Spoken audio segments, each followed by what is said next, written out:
ವೀಕ್ಷಕರೇ ನಮಸ್ಕಾರ, ಓಂ ಮ್ಯೂಸಿಕ್ ಚಾನಲ್ಗೆ ಸ್ವಾಗತ.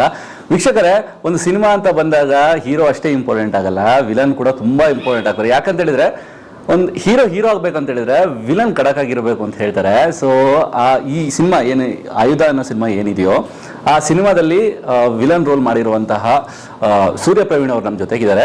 ಸೊ ಅವ್ರನ್ನ ಕಾರ್ಯಕ್ರಮಕ್ಕೆ ಸ್ವಾಗತಿಸೋಣ. ಮತ್ತೆ ಸಾಕಷ್ಟು ಮಾತುಗಳು ಸಿನಿಮಾದ ಬಗ್ಗೆ ಏನಿತ್ತು, ಎಕ್ಸ್ಪೀರಿಯನ್ಸ್ ಹೆಂಗಾಯ್ತು, ಆಮೇಲೆ ಏನೆಲ್ಲ ಚಾಲೆಂಜಸ್ ಇತ್ತು ಅಂತ ಅವ್ರ ಹತ್ರನೇ ಕೇಳೋಣ. ಸರ್ ನಮಸ್ಕಾರ. ಸರ್, ಸಾಕಷ್ಟು ಸಿನಿಮಾಗಳು ಮಾಡಿದ್ದೀರಾ.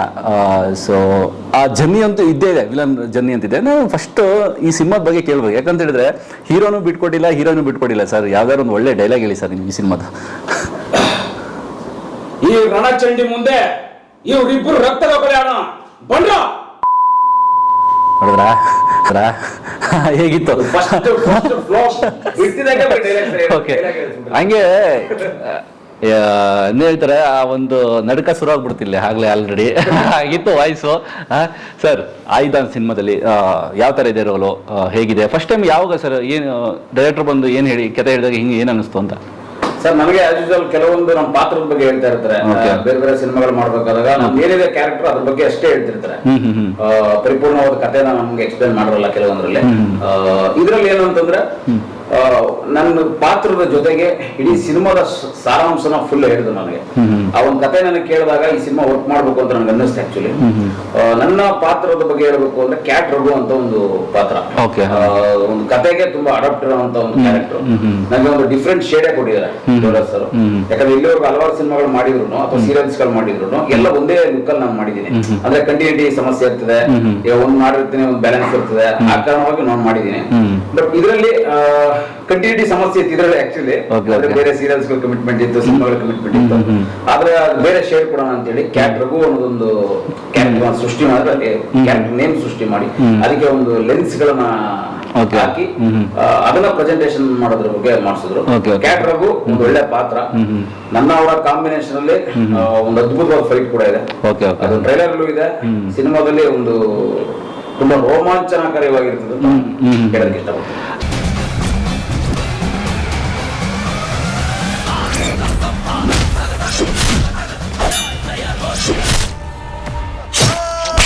ಸೊ ಕೆಲವೊಂದು ನ್ಯಾಚುರಲ್ ಫೈಟ್ಸ್ ಗಳಿರ್ತವೆ, ಕೆಲವೊಂದು ಬೇರೆ ಮಾಸ್ ತರ ಇರ್ತವೆ. ಒಬ್ರು ವಿಲನ್ ಕ್ಯಾರೆಕ್ಟರ್ ಮಾಡ್ಬೇಕಾದ್ರೆ ನಿಮ್ಗೆ ಯಾವ ತರ ಫೈಟ್ಸ್ ಗಳು ಇಷ್ಟ ಆಗುತ್ತೆ ಅಂತ? ಸರ್, ನಮ್ಗೆ ಆಕ್ಚುಲಿ ನಾವು ಚೈಲ್ಡ್ಹುಡ್ ಇದನ್ನು ಫೈಟ್ಸ್ ಸಿನಿಮಾಗಳನ್ನ ನೋಡ್ಕೊಂಡು ಬೆಳೆದಿರೋದು. ಈಗ ನಮ್ಮ ಆಗಿನ ಕಾಲದಲ್ಲೆಲ್ಲ ಈಗ ಫೈಟ್ಸ್ ಅಂತ ಬಂದಾಗ ಎಲ್ಲಾ ಜನರನ್ನು ಲೈಕ್ ಮಾಡ್ತೀವಿ. ಇವಾಗ ನಮ್ಮ ಟೈಗರ್ ಪ್ರಭಾಕರ್ ಸರ್ ಅವರ ಒಂದು ಬಾಡಿ ಲ್ಯಾಂಗ್ವೇಜ್ ಆಗಿರ್ಬೋದು, ಫಿಟ್ನೆಸ್, ಆಕ್ಷನ್ ಸ್ಟೈಲ್, ಅದೊಂದು ಸ್ಟೈಲ್. ಮತ್ತೆ ಅದಲ್ಲದೆ ನಮ್ಮ ಕರಾಟೆ ಕಿಂಗ್ ಶಂಕರ್ ನಾಗ್ ಸರ್ ಅವ್ರದ್ದೊಂದು ಸ್ಟೈಲ್ ಆ ಜಾನರ್ ಅಲ್ಲಿ. ಮತ್ತೆ ನಮ್ಮ ರಾಜ್ ಕುಮಾರ್ ಸರ್ ಅವ್ರದ್ದು ಬೇರೆ ತರ. ಈಗ ನೆಕ್ಸ್ಟ್ ಜಾನರ್ ಬಂತು, ನೆಕ್ಸ್ಟ್ ಒಂದು ಇದಕ್ಕೆ ಬಂತು ಅಂದಾಗ ನಮ್ಮ ದರ್ಶನ್ ಸರ್, ಸುದೀಪ್ ಸರ್, ಯಶ್ ಅವರು ಎಲ್ಲಾರು ಮಾಸ್ ಕಂಟೆಂಟ್ ಫೈಟ್ಸ್ ಗಳನ್ನ ನೋಡ್ಕೊಂಡು ನಾವು ಬಿಡ್ತಿರೋದು. ಈಗ ನಾವು ಈ ರಂಗಕ್ಕೆ ಬಂದ್ಮೇಲೆ ಅದು ಆಗಿಂದನೂ ಇಷ್ಟಪಟ್ಟೋದ್ರಿಂದ ನಾವು ಫೈಟ್ಸ್ ಮಾಡ್ಬೇಕಾದ್ರೆ ನಮ್ಗೆ ಅಲ್ಲಿ ಕಷ್ಟ ಅಂತ ಏನೋ ಆತರ ಅನ್ನಿಸ್ಲಿಲ್ಲ. ಹಾಗಾಗಿ ಅದು ಇಷ್ಟಪಟ್ಟೆ ಮಾಡೋದ್ರಿಂದ ನ್ಯಾಚುರಲ್ ಫೈಟ್ಸ್ ಅಥವಾ ಈಗ ಕೆಲವೊಂದು ಜಿಮ್ನಾಸ್ಟಿಕ್ ನಾವು ಪ್ರಾಕ್ಟೀಸ್ ಮಾಡೋದ್ರಿಂದ ಈಗ ಬಿಲ್ಡಿಂಗ್ ಆರೋದಾಗಿರ್ಬೋದು, back lift, front summer, front cut, headspring, ಇದರೆಲ್ಲ ನಾವು ಮಾಡ್ತಿರ್ತೀವಲ್ವಾ, ಅದನ್ನ ಈ ಒಂದು ಆಕ್ಷನ್ಸ್ ಗಳಲ್ಲಿ ನಾವು ಅದನ್ನ ಯೂಸ್ ಮಾಡ್ಕೊಂಡು ಮಾಡಿದಾಗ ಔಟ್ಪುಟ್ ಚೆನ್ನಾಗಿ ಬರುತ್ತೆ. ಓಕೆ, ಜನಗಳಿಗೆ ಒಂದು ಕ್ಯೂರಿಯಾಸಿಟಿ ಇರುತ್ತೆ ಸರ್, ಸಿನಿಮಾ ಜರ್ನಿ ಯಾವ್ಯಾವ ಸಿನಿಮಾದಿಂದ ಹೆಂಗೆ ಜರ್ನಿ ಶುರುವಾಯಿತು, ಎಲ್ಲಿ ತನಕ ಬಂದಿತ್ತು, ಅದ್ರ ಬಗ್ಗೆ ಮಾತಾಡಿದ್ದಾರೆ. ಸರ್, ನಾನು ಎಲ್ಲೋದ್ರೂ ಆಕ್ಚುಲಿ ನಮ್ಮ ತಳ ಬೇಸ್ಮೆಂಟ್ ಏನಿದೆ ಫೌಂಡೇಶನ್ ಅದು ಯಾವಾಗಲೂ ಮರೆಯಕ್ಕೆ ಹೋಗೋದು. ಯಾವತ್ತು ನಾನು ಬಂದಿದ್ದೆ ನಮ್ಮ ಡಿ ಬಾಸ್ ದರ್ಶನ್ ಸರ್ ಅವ್ರ ಸಿನಿಮಾ ಸಂಗೊಳ್ಳಿ ಸಿನಿಮಾದ ಮುಖಾಂತರ ಬಂದಿದ್ದೆ. ಅದು ಆಕ್ಚುಲಿ ಅವಾಗ ನಮ್ಗೆ ಏನು ಗೊತ್ತಿರ್ಲಿಲ್ಲ. ಅವಾಗ ಬಿಗಿನಿಂಗ್ ಬಂದಿದ್ದು ಅವ್ರ ಜೊತೆ ನಾನು ಕ್ಯಾಮ್ರಾ ಫೇಸ್ ಮಾಡಿದ್ದು, ದರ್ಶನ್ ಸರ್ ಜೊತೆ. ಸಂಗೊಳ್ಳಿ ಸಿನಿಮಾ ಅವರ ಸ್ನೇಹಿತರ ಪಾತ್ರ ಒಂದು 6 ಜನ ಇರ್ತಾರೆ. ಕೆಂಚಪ್ಪ ಅನ್ನೋ ಒಂದು ಪಾತ್ರ, ಅದು ನಾನ್ ಮಾಡೋದೇ. ಅವಾಗ ಏನು ಗೊತ್ತಿಲ್ಲ ಬೇಸಿಕಲಿ. ಅಲ್ಲಿಂದ ನಮ್ಮ ಸಿನಿಮಾ ಜರ್ನಿ ಶುರುವಾಗಿತ್ತು. ಜೊತೆಗೆ ಸೀರಿಯಲ್ಸ್ ಕೂಡ ಜರ್ನಿ ಶುರು ಆಯ್ತು ಅಲ್ಲಿಂದ. ಅದಾದ ನಂತರ ಒಂದು ಆದರ್ಶ ಫಿಲ್ಮ್ ಕೋರ್ಸ್ ಮಾಡಿದೆ. ಅಲ್ಲಿಂದ ಜರ್ನಿ ಈ ಸಿನಿಮಾ ಸೇರಿದ ಮೇಲೆ ಖಂಡಿತವಾಗ್ಲು ಫಸ್ಟಿನ ಸಿನಿಮಾನೇ.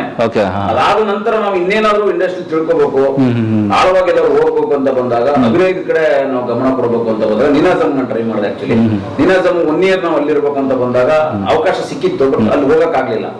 ಬೆಂಗಳೂರಲ್ಲಿ ಇಲ್ಲೇ ಮಾಡಿದೆ. ದೊರೆಭಗವಾನ್ ಸರ್ ಹಿರಿಯ ನಿರ್ದೇಶಕರು, ಅವರೆಲ್ಲ ಅವ್ರ ಗೈಡಲ್ಲಿ ತುಂಬಾ ಜನ ದೊಡ್ಡ ದೊಡ್ಡ ಹೀರೋಗಳು ಕನ್ನಡರೆಲ್ಲ ಬಂದಿದ್ದಾರೆ. ಅವ್ರನ್ನ ಸಂಪರ್ಕಿಸಿದಾಗ ಅವ್ರು ನನಗೆ ಪ್ರಭಾಕರ್ ಸರ್ ಇವರೆಲ್ಲ ಒಂದಷ್ಟು ಎಕ್ಸಾಂಪಲ್ ಕೊಟ್ಟರು ನನಗೆ. ಆಗ ಇವ್ರ ಹತ್ರ ನಾನು ಕಲಿಬೇಕು ಅಂತ ನಾನು ಅಲ್ಲಿಗೆ ಜಾಯ್ನ್ ಆಗಿ ಅಲ್ಲಿಂದ ಒಂದು ಇಲ್ಲೇ ಇರಬೇಕು ಅಂತ ಅಲ್ಲಿಂದ ಶುರುವಾಯಿತು. ಫಸ್ಟ್ ದರ್ಶನ್ ಸರ್ ಬಗ್ಗೆ ಕೇಳಬೇಕು. ಸೊ ಹೇಗಿತ್ತು ಅವರೊಟ್ಟಿಗೆ ವಾತಾವರಣ? ನೀವು ಸ್ಟಾರ್ಟಿಂಗ್ ಅಲ್ಲಿಂದಾನೆ ಅಂತ ಹೇಳಿದ್ರಿ, ಈಗಿನ ಬೆಳವಣಿಗೆ ಆಗಿರ್ಬೋದು, ಅವಾಗ ಹೇಗಿದ್ರು, ವಿಲನ್ಗಳನ್ನ ಹೆಂಗ್ ನೋಡ್ತಿದ್ರು, ಅದ್ರ ಬಗ್ಗೆ ಏನಾದ್ರು ಮಾತಾಡ್ತಾರೆ ಸರ್? ಅವರು ಈಗ ಅವ್ರ ಜೊತೆ ನಾನು ಹೆಚ್ಚು ಕಡಿಮೆ ಒಂದು 40-45 ಡೇಸ್ ವರ್ಕ್ ಮಾಡಿದ್ದಾರೆ ಸಿನಿಮಾದಲ್ಲಿ. ನಮ್ಗೊಂಥರ ಹಬ್ಬ ಅಂತಾನೆ ಹೇಳ್ಬೋದು ಆ ಸಿನಿಮಾದಲ್ಲಿ. ಈಗ ನೀವು ಫಸ್ಟ್ ಎಲ್ಲ ಹೋದ ಅದ್ಭುತವಾದ ಊಟ, ಅದ್ಭುತವಾದ ಟ್ರೀಟ್ಮೆಂಟ್ ಎಲ್ಲ ಕೊಟ್ಬಿಟ್ರೆ ಯಾರು ವಾಪಸ್ ಬರೋದಕ್ಕೆ ಇಷ್ಟನೇ ಪಡೋದಿಲ್ಲ.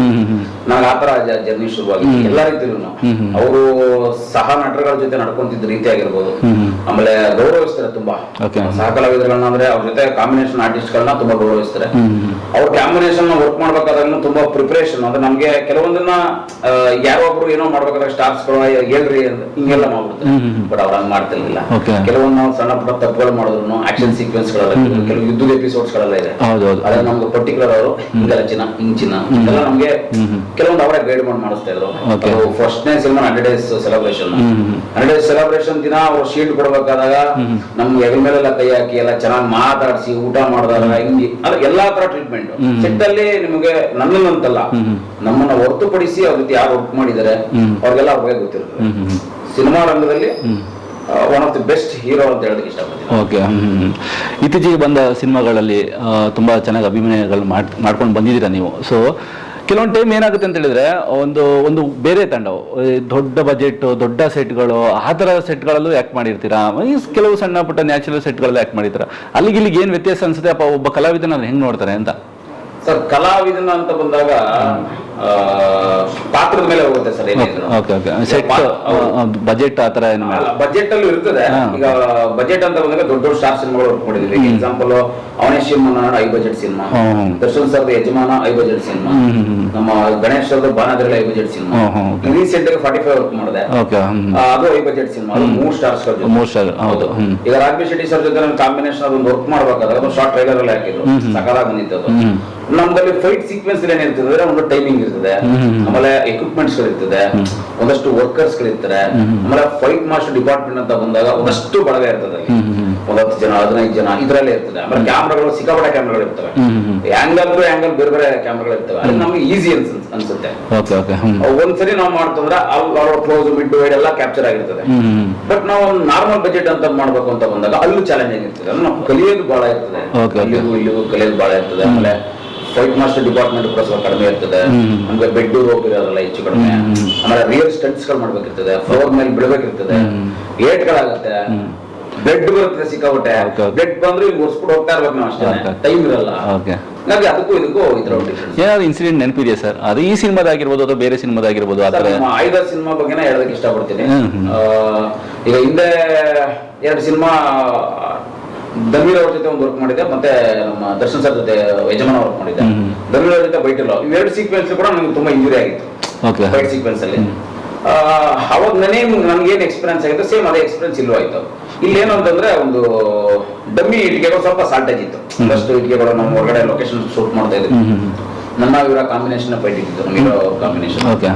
ಡಮ್ಮಿ ಇಟ್ಕೆಗಳು ಕಡಿಮೆ ಆಗಿರೋದ್ರಿಂದ ಆಮೇಲೆ ಬೆಡ್ ಇರ್ಲಿಲ್ಲ ಸೀಕ್ವೆನ್ಸ್ ಎಲ್ಲ. ಅರ್ಜೆಂಟ್ ಒಂದು ಮಾಡ್ತಿರ್ಬೇಕಾದ್ರೆ ಅಲ್ಲಿ ಫ್ಲೋರ್ಗೆ ಬಿಡಬೇಕು. ರಿಯಲ್ ಇಟ್ಕೆಗಳನ್ನ ಅಲ್ಲೊಂದು ಕನ್ಸ್ಟ್ರಕ್ಷನ್ ನಡೀತಾ ಇತ್ತು.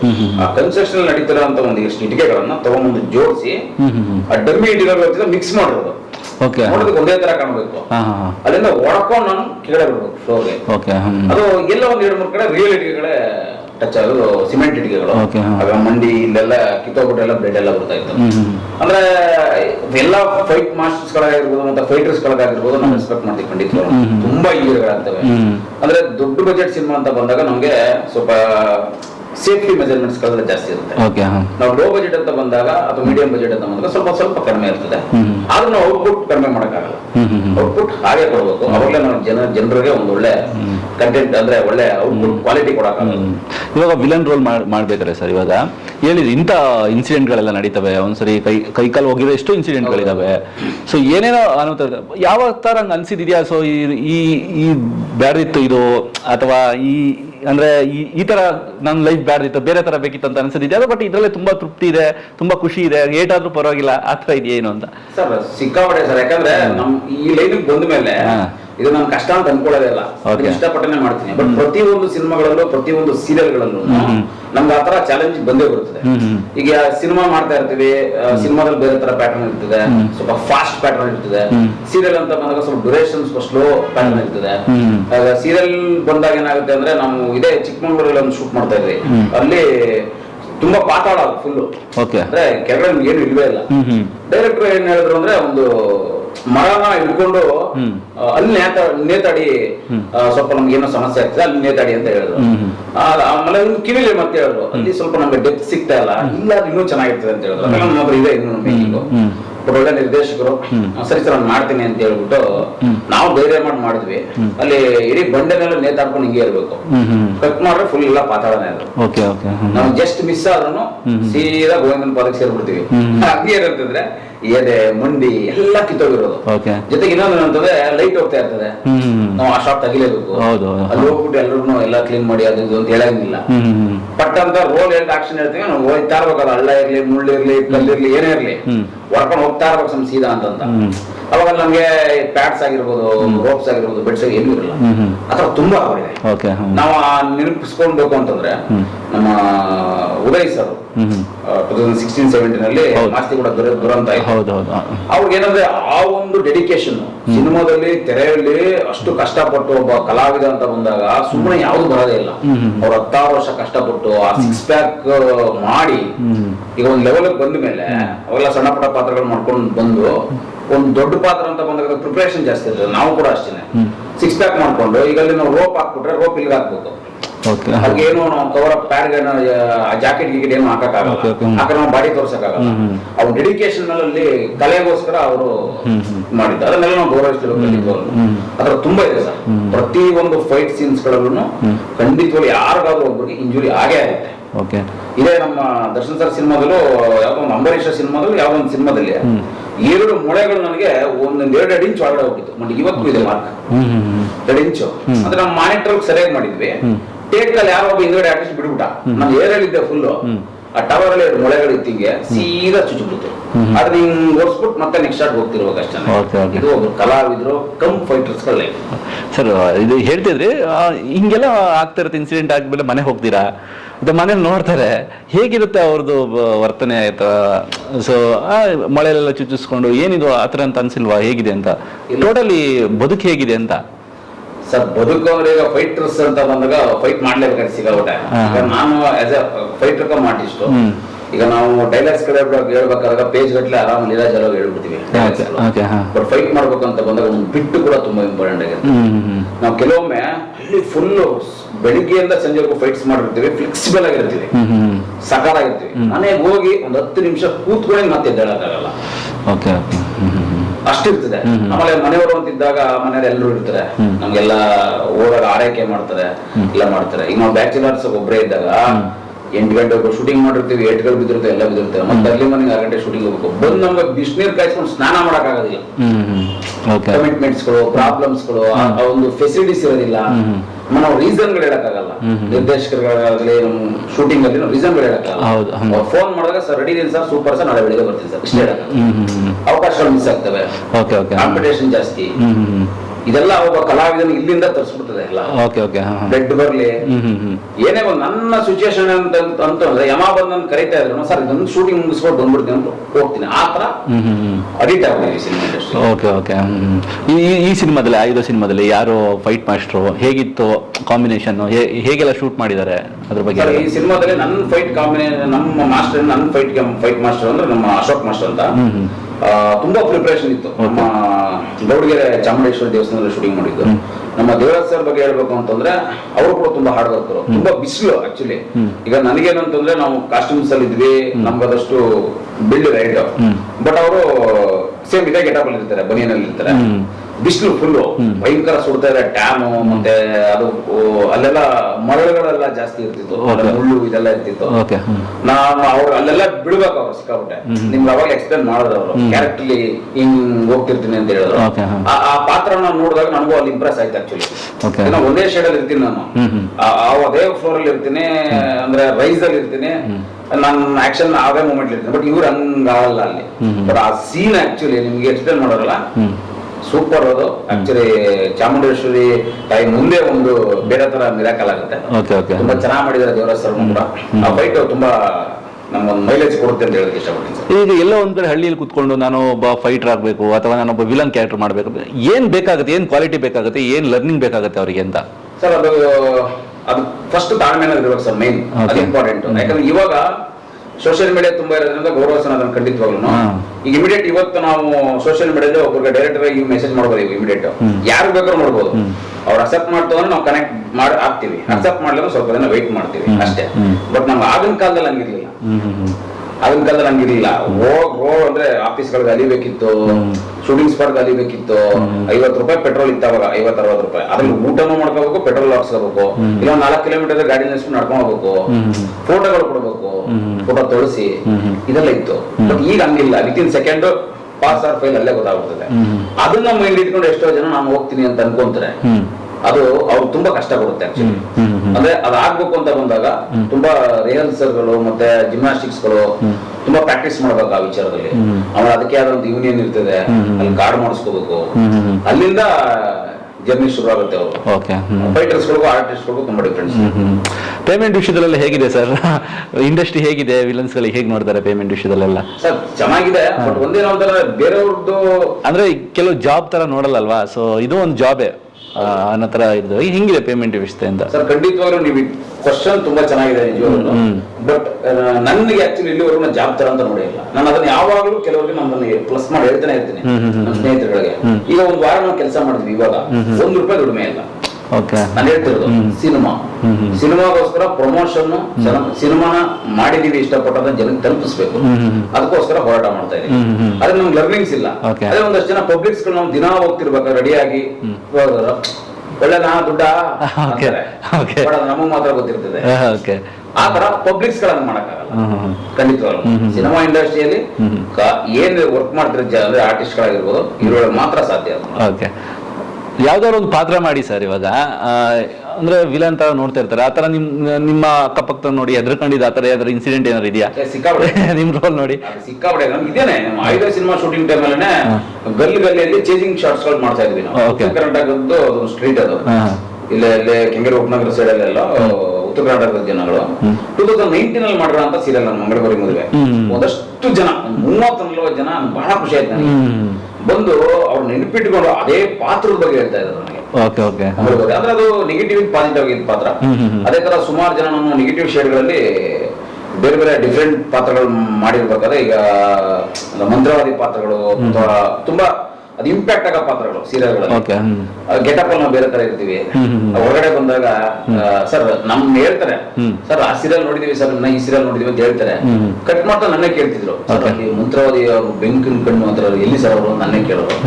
ಆತರ ಎಲ್ಲ ಭಯ ಪಡ್ಕೊಂಡಿರೋದ್ರೆ, ಕರ್ಕೊಂಡೋಗಿ ಮನೇಲಿ ಊಟ ಮಾಡಿಸ್ ಕಳ್ಸಿರೋದು ಒಳ್ಳೆ ಆಗಿದೆ ಸರ್. ಇವಾಗ ಒಬ್ರು ಕಲಾವಿದರಿಗೆ ಯಾವ್ದೋ ಒಂದು ಕ್ಯಾರೆಕ್ಟರ್ ಇದು ನನ್ನಿಂದ ಮಿಸ್ ಆಯ್ತು, ನಾನು ಹೋಗ್ಬೇಕಿತ್ತು, ಇದು ನಾನ್ ಮಾಡ್ಬೇಕಿತ್ತು, ಇದು ನನ್ನಿಂದ ಮಿಸ್ ಆಯ್ತು ಅನ್ನೋ ಇದೆಯಾ ಸರ್ ಯಾವ್ದಾದ್ರು? ಸರ್ ಖಂಡಿತ ತುಂಬಾ ಇದೆ ಸರ್. ಅದು ಕೆಲವು ಅಂದ್ರೆ ಇಂಟೆನ್ಷನ್ ಅಲ್ಲಿ ಆಗಿದೆ ಅಂತ ನಾನು ಹೇಳಲ್ಲ, ಬೈ ಮಿಸ್ ಆಗಿರ್ಬೋದು. ಅದು ಒಂದು ಚಮಕ್ ಅಂತ ಒಂದು ಸಿನಿಮಾ, ಅದರಲ್ಲಿ ಒಂದು ನಮ್ಮ ಸಿಂಪಲ್ ಸುನಿ ಸರ್ ನಿರ್ದೇಶಕರು ರಶ್ಮಿಕಾ ಮದ್ದಣ್ಣ ಅವ್ರ ಜೊತೆ ಒಂದು ಅವ್ರ ಕಾಂಬಿನೇಷನ್ ಗಣೇಶ್ ಸರ್ ಇರ್ತಾರೆ, ಒಂದು ಫೈಟ್ ಲೀಡ್. ಅದು ರಶ್ಮಿಕಾ ಮದ್ದಣ್ಣ ಮೇಡಮ್ ಅವ್ರಿಗೆ ಒಂದು ಬಣ್ಣನ ಹಚ್ಚಬೇಕು, ನಾನು ಬಣ್ಣನ ಹಿಂಗ್ ಹಚ್ಬೇಕು. ಅದನ್ನ ಒಂದಷ್ಟು ಡಿಸೈನ್ ಮಾಡಿ ನನಗೆ ಹೇಳಿದ್ರು, ತೋರಿಸಿದ್ರು ನಮ್ಗೆ ಆಕ್ಚುಲಿ. ಅದಾದ ನಂತರ ಫೈಟ್ ಸೀಕ್ವೆನ್ಸ್ ಎಲ್ಲ ಆಗ್ಬಿಡಿದೆ. ನಾನು ಕೇಳಿದೆ ಹಿಂಗೆ ಅಂತ. ಅವಾಗ ಹಿಂಗೆ ರಶ್ಮಿಕಾ ಮದ್ದಣ್ಣ ಮೇಡಮ್ ಸ್ವಲ್ಪ ಅದು ಬೇಡ ಅದೆಲ್ಲ ಹಿಂಗಂದ್ರು. ಹಾಗಾಗಿ ಅದು ಶಾರ್ಟ್ ತಗೊಂಡು ಕ್ಯಾರೆಕ್ಟರ್ ತೆಗೆದ್ಬಿಟ್ವಿ ಬಂತು. ಬಟ್ ಅದೆಲ್ಲ ಒಂದ್ ಕಡೆ ನಂಗೆ ಅನಿಸ್ತು, ವರ್ಕ್ ಮಾಡ್ಬೇಕಿತ್ತು ನನಗೆ, ಅದು ಮಿಸ್ ಆಯ್ತಲ್ಲ ಅದೊಂದು ಅನಿಸ್ತು. ಅದ್ರ ಕೆಲವೊಂದು ಸಿನಿಮಾಗಳಿದಾವೆ ಸರ್, ಅದನ್ನ ನಾನು ಕೆಟ್ಟದಾಗಿ ಹೇಳಕ್ ಹೋಗಲ್ಲ, ಅವ್ರವ್ರ ಕಂಫರ್ಟಬಲ್, ನಾವು ತಪ್ಪು ಅನ್ನೋಕ್ಕೂ ಆಗಲ್ಲ. ಬಟ್ ಅದರಿಂದ ಆ ತರ ಪಾತ್ರಗಳು ಸೀರಿಯಲ್ಗಳಲ್ಲೂ ಕೆಲವು ಜನ ಏನ್ ಮಾಡ್ತಾರೆ ಅಂದ್ರೆ, ನಾವು ಪಾತ್ರನ ಫಿಕ್ಸ್ ಆಗಿರ್ತದೆ, ಈ ಪಾತ್ರ ಅಂತ ಫಿಕ್ಸ್ ಆಗಿರ್ತದೆ, ನಾವು ಪ್ರಿಪರೇಷನ್ ಆಗಿರ್ತೀವಿ, ಕಾಸ್ಟ್ಯೂಮ್ಸ್ ಗಳು ತಗೊಂಡಿರ್ತೀವಿ, ಡೇಟ್ಸ್ ಕೊಟ್ಟಿರ್ತಾರೆ. ಈಗೋ ಅನ್ನೋದು ಜಾಸ್ತಿ ಉಂಟಿದೆ ಕೆಲವರಲ್ಲಿ. ಪ್ರಿಪರೇಷನ್ ಮಾಡ್ಕೊಂಡಿರ್ಬೇಕಾದ್ರೆ ಎಲ್ಲ ರೆಡಿ ಆಗಿರ್ತದೆ. 2-3 ಮಾತು ನಾವು ಡೇಟ್ಸ್ ಬಗ್ಗೆ ನಾವು ಏನೋ ಕೇಳ್ಬಿಟ್ಟಾಗ ಸಡನ್ ಆಗಿ ನಮ್ಮ ಪ್ರೊಡ್ಯೂಸರ್ ಕಡೆ ಯಾರೇ ಇದ್ದಾರೋ ಅಥವಾ ರಾಜಕಾರಣಿ ಕಡೆ ಯಾರೇ ಇದ್ದಾರೋ ಅಂತ ಅದಕ್ಕೆ ಅಡಿಕ್ಟ್ ಆಗಿರೋಂತ ಒಬ್ರು ಕಲಾವಿದರುಗಳನ್ನ ಕಿತ್ತಾಕ್ತಾರೆ. ಆತರ ತುಂಬಾ ಆಗಿದೆ. ಸಿನಿಮಾಗಳಲ್ಲಿ ಜಾಸ್ತಿ ಆಗಿದೆ ಆತರ. Okay okay. ಒಬ್ರು ಫೈಟ್ ಮಾಡೋರಿಗಾಗಿರ್ಬೋದು, ವಿಲನ್ ಯಾವ ಸೀನ್ ತುಂಬಾ ಇಷ್ಟಪಟ್ಟು ಮಾಡ್ತಾರೆ ಅಂತ, ಒಂದು ಫೈಟಿಂಗ್ಸ್ ಅಥವಾ ಡೈಲಾಗ್ ಆ ಥರ ಯಾವ್ದು ಇಷ್ಟ ಆಗುತ್ತೆ ಅಂತ? ಸರ್ ವಿಲನ್ಸ್ ಅಂತ ಬಂದಾಗ ಎಲ್ಲಾ ಪಾತ್ರನೂ ಬಂದ್ಬಿಡ್ತದೆ. ಅಲ್ಲಿ ಸ್ವಲ್ಪ ಅಳೋದು ಇವೆಲ್ಲ ಸ್ವಲ್ಪ ವಿಲನ್ಸ್ ಗಳಲ್ಲಿ ಬರಲ್ಲ ಹೆಚ್ಚಾಗಿ.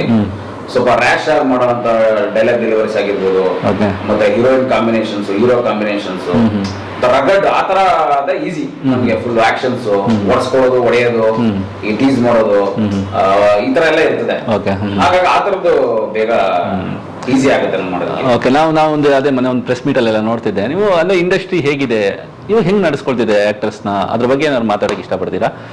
ಸರ್ ಅದ್ರಲ್ಲೇನು ತೊಂದರೆ ಇಲ್ಲ ಸರ್, ಇರೋದೇ ಅದು. ಬಟ್ ಈಗ ಕೆಲವೊಂದು ಬದಲಾವಣೆ ಮಾಡಕ್ ಆಗೋದಿಲ್ಲ ಅದನ್ನ.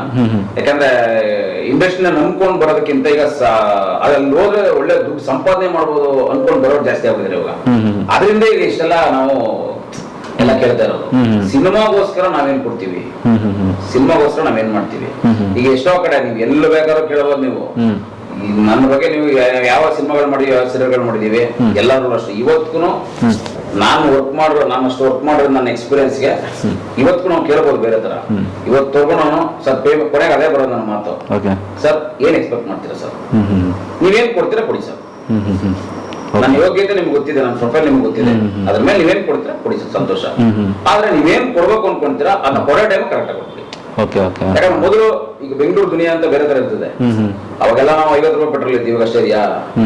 ಇವಾಗ ಅದನ್ನ ಕೇಳ್ತೀವಿ ಅಷ್ಟು ಬಿಟ್ರೆ ಎಲ್ಲೂ ನಾವು ಡಿಮ್ಯಾಂಡೇ ಮಾಡಕ್ ಹೋಗಲ್ಲ.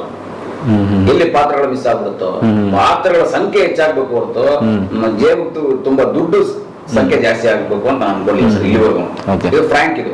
ಈಗ ಎಷ್ಟೋ ದಿನ ಹಸ್ಕೊಂಡ್ ಮಲಗಿರೋದಿದೆ, ಬರೀ ಅನ್ನ ತಿಂದಿರೋದಿದೆ, ಬರೀ ಸಾಂಬಾರ ಕುಡ್ಕೊಂಡ್ ಮಲಗಿಬಿಟ್ಟಿರೋದಿದೆ, ನೀರ್ ಕುಡ್ಕೊಂಡ್ ಮಲಗಿರೋ ದಿನಗಳು ಇದೆ. ಬಟ್ ಅದ್ರಿಂದ ಅವಮಾನ ಏನೂ ಇಲ್ಲ, ಸ್ವಾಭಿಮಾನವಾಗಿ ಬದುಕ್ತಿದೀವಿ. ಯಾಕಂದ್ರೆ ಕೆಲವೊಮ್ಮೆ ಗೆದ್ದೆತ್ತಿನ ಬಾಲ ಹಿಡಿಯೋದು ಜಾಸ್ತಿ. ಇವಾಗ ಗೆದ್ದೆತ್ತಿನ ಬಾಲ ಹಿಡಿಯಬಾರ್ದು, ಅವಕಾಶವಾದಿ ಬದುಕಬಾರ್ದು, ಇದು ನಮ್ಮ ಪಾಲಿಸಿ. ಅಂದ್ರೆ ಪೇಮೆಂಟ್ ವಿಷಯದಲ್ಲಿ ಕರ್ಸಿ ಪಾತ್ರ ಕೊಟ್ಟು ಆಕ್ಟಿಂಗ್ 100% ನೀವು ಅದ್ರ ಚೆನ್ನಾಗಿ ಮಾಡಿ ಪೇಮೆಂಟ್ ಸಿಗದಿರೋ ಇನ್ಸಿಡೆಂಟ್ಗಳು ನಡೆದಿದ್ದಾವೆ ಇಂಡಸ್ಟ್ರಿ ಒಳಗಡೆ. ಇಲ್ಲ ಅದು ನಡೆದಿದೆ, ಬಟ್ ಅದು ಸ್ವಲ್ಪ ಕಡಿಮೆ ಸರ್. ಯಾಕಂದ್ರೆ ನಾನು ಡಿಮ್ಯಾಂಡೇ ಮಾಡಲ್ವಲ್ಲ. ಡಿಮ್ಯಾಂಡ್ ಮಾಡದಿರೋ ಕಾರಣ ಬಂದು ಅವ್ರದ್ದು ಒಂದು ಲಿಮಿಟ್ ಬಜೆಟ್ ಇರ್ತದೆ. ಆ ಲಿಮಿಟ್ ಬಜೆಟ್ ಅಲ್ಲಿ ಖುಷಿ ಕೊಡ್ಬಿಡ್ತಾರೆ. ನಾವು ಡಿಮ್ಯಾಂಡ್ ಮಾಡಿದಾಗ ಅದು ಪಾತ್ರಗಳು ಮಿಸ್ ಆಗ್ತವೆ, ಆಮೇಲೆ ಬರದೇ ಇರೋದು ಇರ್ತದೆ. ಬಟ್ ಅದು ಎಲ್ಲ ಬೆಳವಣಿಗೆ ಎಷ್ಟು ಆಗಿದೆ, ಇಲ್ಲ ಅಂತ ಹೇಳಲ್ಲ, ಬೆಳವಣಿಗೆ ಎಷ್ಟು ಆಗಿದೆ. Okay sir. ಮತ್ತೆ ಆಯುಧ ಸಿನಿಮಾಗೆ ಬರ್ತೀನಿ. ಆಯುಧ ಸಿನಿಮಾದಲ್ಲಿ ಎಷ್ಟು ದಿನ ಶೂಟಿಂಗ್ ಮಾಡಿದ್ರು, ಎಲ್ಲೆಲ್ಲ ಶೂಟ್ ಮಾಡಿದ್ರಿ, ಫೈಟಿಂಗ್ಸ್ ಎಲ್ಲ ಅದ್ರ ಬಗ್ಗೆ ಮಾತಾಡಿದಾರೆ ಸರ್? ಅದೇ ಗೌಡ್ಗೆರೆ ಶೂಟ್ ಮಾಡಿದ್ವಿ, ಮತ್ತೆ ಇಲ್ಲಿ ಬೆಂಗಳೂರು ಲೋಕಲ್ ಕೆಲವು ಸ್ಲಮ್ ಸ್ಟ್ರೀಟ್ ಗಳಲ್ಲೆಲ್ಲ ಶೂಟ್ ಮಾಡಿದ್ವಿ. ಅದು ತುಂಬಾ ಚೆನ್ನಾಗಿ ಬಂದಿತ್ತು ಆಕ್ಚುಲಿ, ಚೇಂಜಿಂಗ್ ಸೀಕ್ವೆನ್ಸ್. ಅದಲ್ಲದೆ ಒಂದಷ್ಟು ಕೋರಿಯೋ ಶೂಟ್ ಮಾಡಿದೀವಿ, ಅವ್ರ ಕಾಂಬಿನೇಷನ್. ಅದಲ್ಲದೆ ಒಂದು ಔಟ್ಸ್ಕರ್ಟ್ ಬೇರೆ ಏರಿಯಾಗಳಲ್ಲೂ ಶೂಟ್ ಮಾಡಿದೀವಿ ಸರ್. ನಮ್ಮ ಕಾಂಬಿನೇಷನ್ ತುಂಬಾ ಚೆನ್ನಾಗಿ ಬಂದಿದೆ. ನಾನು ವೇಟ್ ಮಾಡ್ತಿದ್ದೇನೆ ಯಾಕಂದ್ರೆ ಡಿಫ್ರೆಂಟ್ ಶೇಡ್ ಕೊಟ್ಟಿದ್ರೆ ದೇವರಾಜ್ ಸರ್ ಲುಕ್ ಬೇರೆ ತರ. ಅದನ್ನ ಕೆಲವೊಂದು ಡಬ್ಬಿಂಗ್ ಮಾಡ್ಬೇಕಾದಾಗ ನೋಡಿದಾಗ ನಾನು ಸ್ವಲ್ಪ ಅನ್ನಿಸ್ತು ಈ ಪಾತ್ರದಿಂದ ಬೇರೆ ಪಾತ್ರಗಳು, ಡಿಫ್ರೆಂಟ್ ಪಾತ್ರಗಳು ಸಿಗ್ಬೋದು. ಇವಾಗ ಒಂದು ಸೀನ್ ಇದ್ದಾಗ ಸರ್, ಒಂದು ಸೀನಲ್ಲಿ ಈ ಸೀನಿಗೆ ನಂಗೆ ಚಪ್ಪಾಳೆ ಬೀಳುತ್ತೆ ಗುರು ಅನ್ನೋ ತರ ಯಾವ್ದಾದ್ರು ಡೈಲಾಗ್ ಆ ತರ ನೆನಪಿದೆ ನಿಮಗೆ? ಇದೆ ಸರ್, ಖಂಡಿತವಾಗ್ಲೂ ಇದೆ. ಸಿನಿಮಾಗಳಲ್ಲಿ ಆಕ್ಚುಲಿ ಎಷ್ಟೋ ಸಿನಿಮಾಗಳಲ್ಲಿ ನನಗೆ ಇವತ್ತು ಆತರ ಅನುಭವಗಳಾಗಿದೆ. ಎಷ್ಟೋ ಸಿನಿಮಾಗಳಲ್ಲಿ ಈಗ ನಾವು ತುಂಬಾ ಚೂಸಿ ಮಾಡ್ಕೊಂಡೆ ಮಾಡೋದು ಆಕ್ಚುಲಿ, ಸಿಕ್ಕಿದ್ದು ಮಾಡಕ್ ಹೋಗಲ್ಲ. ಎಷ್ಟೋ ಸಿನಿಮಾಗಳಲ್ಲಿ, ಸೀರಿಯಲ್ಗಳಲ್ಲಿ ಹತ್ತಿರೋದಿದೆ ರಿಲೀಸ್ ಆದ್ಮೇಲೆ. ಈಗ ಎಷ್ಟೋ ಸಿನಿಮಾಗಳು ನಾವು ಬಂದಾಗ ನಾನು ಏನೋ ಎಕ್ಸ್ಪೆಕ್ಟ್ ಮಾಡಿರ್ತೀನಿ. ನಮ್ದು ಯಾರೇ ಕಲಾವಿದರುಗಳನ್ನು ಒಂದಷ್ಟು ವರ್ಷ ಮಣ್ಣು ಹೊತ್ತಿರ್ತೀವಿ ನೋಡಿ. ಸ್ಟಾರ್ಟಿಂಗ್ ಬಿಗಿನಿಂಗ್ ಡೇಸ್ ಗಳಲ್ಲಿ ಆತರ ಬರಲ್ಲ, ಇನ್ನೂ ಅವಕಾಶ ಸಿಗುತ್ತೆ. ಕೆಲವರು ಹೋಗೋಂತವ್ರನ್ನ ನಮ್ದು ಹೆಂಗೆ ಅಂದ್ರೆ ಕ್ಯಾರೆಕ್ಟರ್, ನೀವು ಹೋಗಿ ಸರ್ ನಮ್ಗೆ ಇನ್ನೂ ಟೈಮ್ ಇದೆ, ನಾವ್ ಹಿಂದೆ ಬರ್ತೀವಿ ಅಂತ ಅವ್ರನ್ನ ಕಳಿಸ್ಕೊಟ್ಟಿದೀವಿ. ಆ ತರ ದಿನಗಳು ಇದಾವೆ. ಆಮೇಲೆ ಸಿನಿಮಾಗಳು ರಿಲೀಸ್ ಆದಾಗ ಇವಾಗ ಸೋಷಿಯಲ್ ಮೀಡಿಯಾ ಕೂತಿರೋ ಜಾಗದಲ್ಲಿ ನನಗಾದ ಎಕ್ಸ್ಪೀರಿಯನ್ಸ್ ಏನಂದ್ರೆ, ಈಗಿನ ಎಷ್ಟೋ ಜನ ಕಲಾವಿದರುಗಳು, ಇದು ಪರ್ಟಿಕ್ಯುಲರ್ ಕಲಾವಿದರು, ನಿರ್ದೇಶಕರು, ನಿರ್ಮಾಪಕರು, ಇಂಡಸ್ಟ್ರಿ ಸಂಬಂಧಪಟ್ಟವ್ರಿಗೆ ಹೇಳ್ತಾ ಇದ್ದೀನಿ ನಾನು, ಹೊಸಬರಿಗೆ ಸಪೋರ್ಟ್ ಮಾಡಿ, ಆಮೇಲೆ ಒಳ್ಳೆ ಕಂಟೆಂಟ್ ಇರೋ ಸಿನಿಮಾಗಳಿಗೆ ಸಪೋರ್ಟ್ ಮಾಡಿ. ಓಕೆ ಅಲ್ವಾ? ದೊಡ್ಡವ್ರ ಸಿನಿಮಾ, ಸ್ಟಾರ್ ಸಿನಿಮಾ ಅಂತ ಬಂದಾಗ ಅವ್ರನ್ನ ಅವ್ರಿಗೆ ಎಕ್ಸ್ಪ್ಲೋರ್ ಮಾಡ್ಕೊಳ್ಳೋದಕ್ಕೆ, ತೋರ್ಸ್ಕೊಳ್ಳೋದಕ್ಕೆ ಒಂದು ಸೆಲೆಬ್ರಿಟಿ ಶೋ ಅಂತನೋ ಎಲ್ಲ ಕಡೆ ಬಂದು ಒಂದಷ್ಟು ಬಿಲ್ಡಪ್ ಕೊಟ್ಟು ಹೋಗ್ತಾರೆ. ಕೊಡಿ, ಅವರು ನಮ್ಮವರೇನೆ. ಆದ್ರೆ ಹೊಸಬರ ಸಿನಿಮಾಕ್ಕೆ, ಒಳ್ಳೆ ಕಂಟೆಂಟ್ ಇರೋ ಸಿನಿಮಾಗಳಿಗೆ ಎಲ್ರಿಗೂ ಬೇಡ, ಒಳ್ಳೆ ಕಂಟೆಂಟ್ ಇತ್ತಾ, ಟ್ರೈಲರ್ ನೋಡಿ ಇಷ್ಟ ಆಯ್ತಾ, ಅದಕ್ಕೆ ನೀವೇ ಖುದ್ದಾಗಿ ಫೋನ್ ಮಾಡಿ ಕರೆದು ಟ್ರೈಲರ್ ಬಗ್ಗೆ ಬೈಟ್ಸ್ಕೊಟ್ಟು ಕಳಿಸ್ಬೇಕು. ಆ ತರ ಒಂದು ಬುದ್ಧಿವಂತಿಗೆ ಆದ್ರೆ ಬುದ್ಧಿನ ಬೆಳೆಸ್ಕೋಬೇಕು ಆಕ್ಚುಲಿ ಓಕೆ ಓಕೆ ನಮ್ಮವರು ಇದ್ರಲ್ಲೂ ತಾರತಮ್ಯ ಮಾಡೋದು ಇವೆಲ್ಲ ನಮ್ಗೆ ಕೆಲವೊಂದು ಇಷ್ಟ ಆಗಲ್ಲ.